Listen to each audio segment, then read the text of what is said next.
Bonjour à tous, alors nous sommes à Lorient dans le hangar H2 sur la base des sous-marins et pour cet hiver 2021-2022 on a un chantier très ambitieux puisque nous allons changer les foils du bateau, donc ces espèces d'ailerons qui font voler le bateau. Les foils que j'avais jusqu'ici depuis 2016, ce bateau est de 2016, étaient des petits foils et donc on passe maintenant sur des grands foils pour avoir un bateau plus performant et avoir un niveau de performance plus proche des nouveaux bateaux, des bateaux de dernière génération qui ont tous des grands foils. Donc pour faire ce gros chantier, on a intégré toute une équipe. D'habitude j'ai 4 personnes dans mon équipe technique.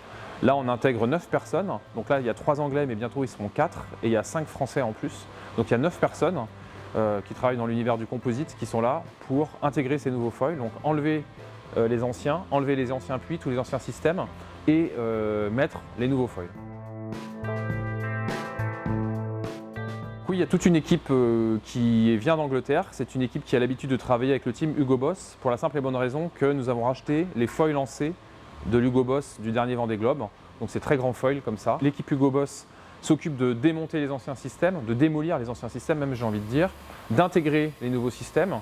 Et l'équipe française, sous la responsabilité de Simon, est en charge de tout ce qui est renfort structurel. Parce que comme le bateau va aller plus vite, la zone d'impact avec l'océan va être plus reculée sur le bateau et donc il faut renforcer le fond de coque, il faut renforcer le bateau et c'est tout un grand chantier dans le chantier.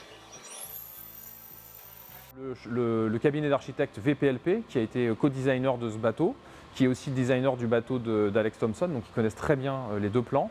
Et il y a un ingénieur du team Hugo Boss qui est aussi en permanence en contact avec nous et qui fait la transmission entre VPLP d'un côté et le chantier, le terrain de l'autre.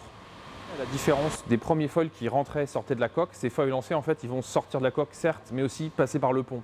Donc le bateau va vraiment avoir un nouveau look avec des espèces de grandes ailes de libellules comme ça qui vont rentrer et sortir. Donc c'est un très gros chantier d'intégrer ces nouveaux foils.